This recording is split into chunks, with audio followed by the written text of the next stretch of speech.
My college draft is proud to announce my conference called Educate You.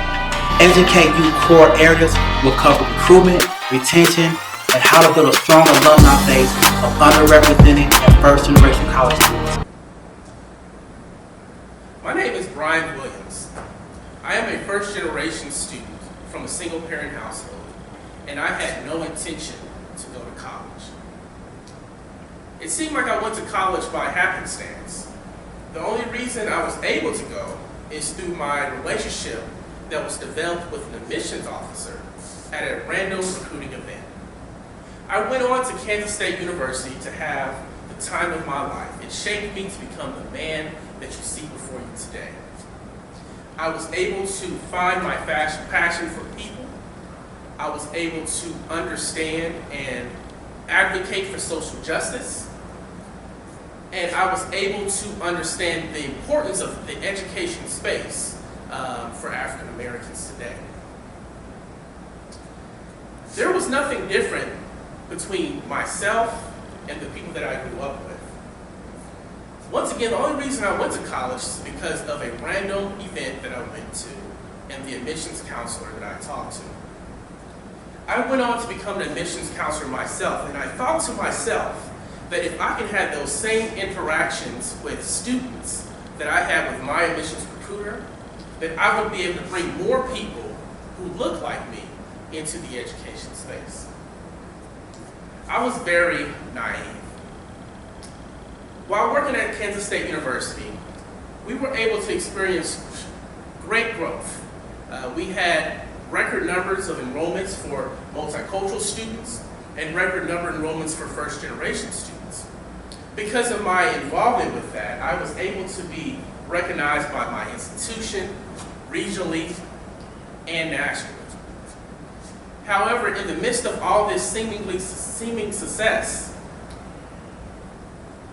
I felt underwhelmed. There were so many students that we were reaching for and we couldn't bring with us. I didn't understand at the time how students who were given the same opportunities that I was given were not able to capitalize on them.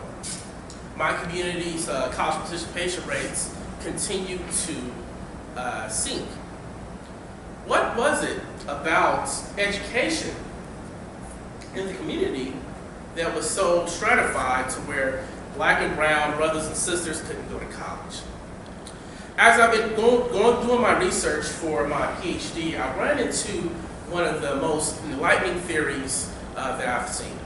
It comes from Lord Perna, who's one of the leading education thinkers from the University of Pennsylvania. It's a conceptual model that talks about what environmental influences affect student success and students' transition to college. She identified four contextual layers: the family layer, the school and community layer, the higher education layer, as well as the policy, economic, and social context layer, contextual layer.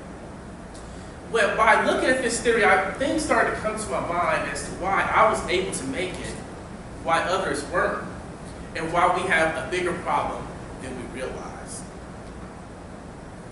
I said that I came from a first-generation family. I was the first person in my family to go to college. My mother was working class, she was single, trying to raise 3 little boys on her own, oftentimes working 2, sometimes 3 jobs to make that happen. She supported me in the things that interest me, whether it was music or basketball or any type of activities going on at the schools that I was at. And she always encouraged us to think about our education. There is this myth out there that parents of first-generation students do not care about their student success. But the literature doesn't bear that out. What I've learned from my mother is the same thing that I see with families today. They're vested into their students' lives. They want the best for them, but they lack the cultural and the social capital to help them get there.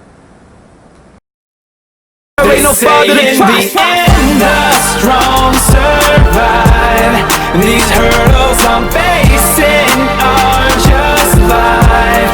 But I know if I dig deep down inside, give